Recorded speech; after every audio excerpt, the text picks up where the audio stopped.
Marami ngayong mga players na kinakailangan ng Magnolia at sa tingin ko ang isang pwede nilang makuha ay itong si Tyrus Hill mula dito sa Blackwater Bossing. Alam natin ito si Tyrus Hill ay isang very athletic player at yan ang dahilan kung bakit siya ngayon ay isa doon sa mga in-demand. Sabihin na natin na hindi naman siya starter pero yung quality at yung pagiging role player niya ay malaking bagay para sa isang koponan na naghahanap na tinatawag na deep bench. At yan ang hinahanap ngayon ng Magnolia. Dahil gusto nila siyempre na yung kanilang bench ay maging malakas din naman para makakompete sila dito sa SMB at sa iba pang malalakas na teams ngayon sa liga. Kung sakaling makuha nila ito si Tyrus Hill, iyan ay matatawag natin na two-way player. Alam natin mostly kilala sa depensa itong si Hill pero lately naipapakita niya na meron din siyang offensive skills. Kaya sa tingin ko magiging magandang addition to sa lineup ni Coach Chito Victorero. Ngayon, ang tanong ay kung sino ang ibibigay dito ng Blackwater Bossing kung sakasakali. Dahil alam natin na itong Blackwater, magre-reveal din yan dahil hindi maganda ang naging performance nila ngayong conference na to. At ito si Tyrus Hill ay posibleng masama doon sa mga players na iti-trade.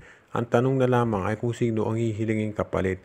Dahil syempre alam natin, itong Blackwater, tinitignan din yan kung ano ang kailangan ng TNT. Ganoon naman talaga yan. So asahan natin na magkakaroon ng sabihin na nating mga matinding negotiations dyan lalo na at ang Blackwater ay nasa kampo ng MVP group at ang Magnolia naman syempre ay isa sa SMC teams.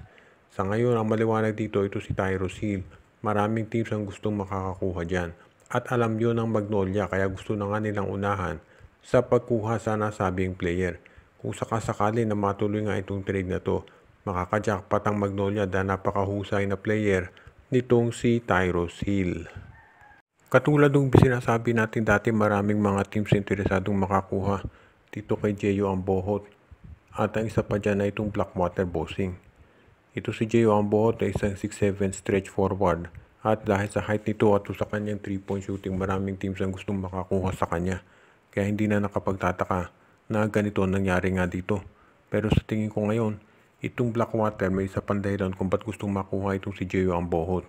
Siguro natutunugan na ni Coach Jeffrey Cariaso na kukunin ng TNT Tropang Giga itong si Christian David mula sa kanilang lineup.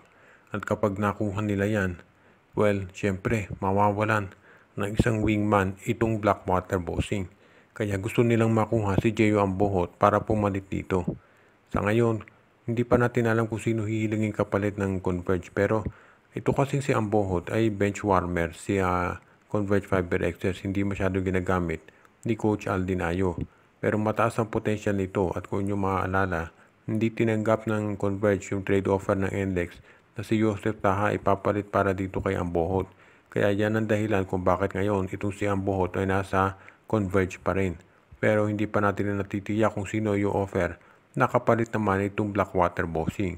Ang malinaw dito, itong Blackwater ay kinakailangan ng stretch pod kapag kinuha ng TNT ito si Christian David.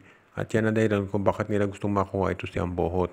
Ang tanong na lamang ay kung sino ang tatanggapin ng Blackwater ng Converge na kapalit. Obviously, ang gusto ng Converge yung first round pick ng Blackwater pero hindi rin naman yan ibibigay ng Blackwater kung si Ambohot lang ang magiging kapalit. Kung si Shonny Winston siguro papayag pa sila.